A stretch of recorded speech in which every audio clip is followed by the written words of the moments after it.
मेरे प्यारे कक्षा 7 के विद्यार्थियों, आज की हिंदी कक्षा में आप सभी का स्वागत है। आज हम आपकी पाठ्य पुस्तक वसंत के पाठ रहीम के दोहे का अध्ययन करेंगे। पाठ को पढ़ने के क्रम में सबसे पहले हम कवि के परिचय से अवगत हो जाएं। कवि जो रहीम हैं, उनका जन्म लाहौर, जो कि अब पाकिस्तान में है, में सन 1556 में हुआ। इनका पूरा नाम अब्दुल रहीम खान खाना था। रहीम अरबी, फारसी, संस्कृत और हिंदी के अच्छे जानकार थे। इनकी नीतिपरक उक्तियों पर संस्कृत कवियों की स्पष्ट छाप परिलक्षित होती है। रहीम मध्ययुगीन दरबारी संस्कृति के प्रतिनिधि कवि माने जाते हैं। अकबर के दरबार में हिंदी कवियों में इनका महत्वपूर्ण स्थान था। रहीम अकबर के नवरत्नों में से एक थे। आप जानते हैं, सत्ता के भीतर महत्वपूर्ण विद्वत्ता के पद पर यदि कोई व्यक्ति आसीन है तो अपने विशिष्ट गुणों के कारण ही हो सकता है। तो इतनी इनकी जो काव्य शक्ति थी, इनका जो सामाजिक ज्ञान था, व्यावहारिक ज्ञान था, जो इनके जो कवित्व में झलकता है, जो इनके दोहों में झलकता है, जो कि हमें जीवन की महत्वपूर्ण प्रेरणा प्रदान करता है, तो वो अपने आप में अनुपम है। रहीम के काव्य का मुख्य विषय श्रृंगार, नीति और भक्ति है। रहीम बहुत लोकप्रिय कवि थे। इनके दोहे सर्वसाधारण को आसानी से याद हो जाते हैं। इनके नीतिपरक दोहे ज़्यादा प्रचलित हैं।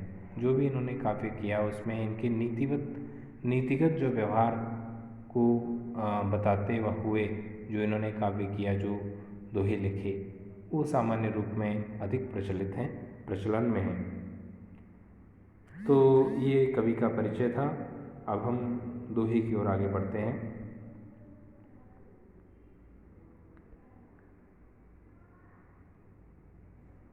पहला दोहा है, कही रहीम संपत्ति सगे, बनत बहुत बहुरीत, विपत्ति कसौटी जे कसे, तेई सांचे मीत। यानी इस दोहे में कवि रहीम ने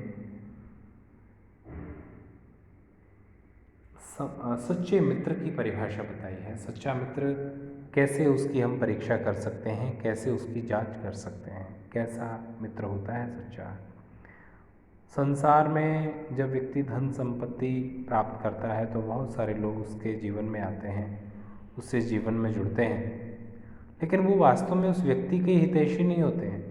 वो उसके जो धन संपत्ति वैभव है उससे उनकी मित्रता होती है, उससे उनका स्वार्थ जुड़ा होता है, लाभ जुड़े होते हैं, जिससे वो मैत्री भाव दर्शाते हैं। जबकि वास्तविकता में जो है वो मित्र नहीं होते हैं, और जब भी संकट की घड़ी आती है, समस्या की घड़ी आती है, तो वो सभी मित्र जो कि तथाकथित मित्र होते हैं भाग खड़े होते हैं। तो यही बात कवि रहीम कहते हैं कि जो संपत्ति का समय है, जो अच्छे वैभव का समय है, उसमें बहुत सारे लोग बहुत प्रकार से मित्र हितैषी बनते हैं, लेकिन जो सच्चा मित्र होता है उसकी परीक्षा विपत्ति के आने पर होती है, कष्ट के आने पर होती है, समस्या के आने पर होती है, तभी उसकी पहचान होती है। तो शब्दार्थ आपके सामने स्पष्ट हैं। कही यानी कहते हैं, रहीम जो कि कवि हैं, संपत्ति यानी धन वैभव संपत्ति, सगे संबंधी, मित्र, बनत बहुत बहुरीत, बहुत सारे बनते हैं और बहुत प्रकार से बनते हैं।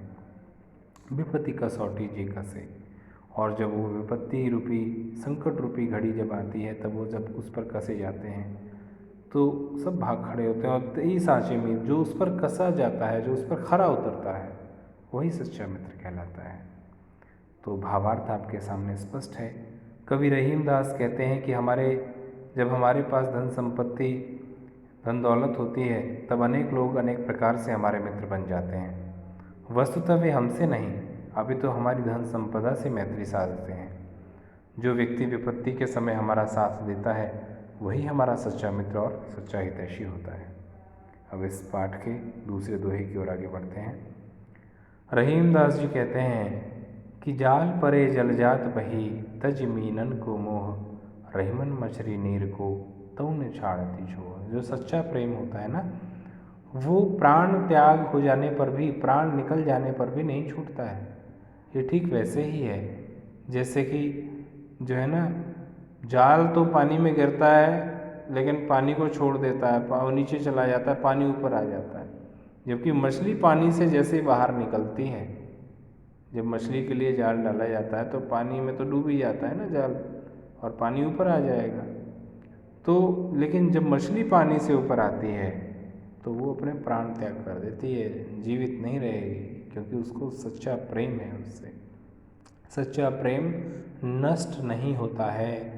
जो बलिदान है, त्याग की भावना है, वो नष्ट नहीं होती है।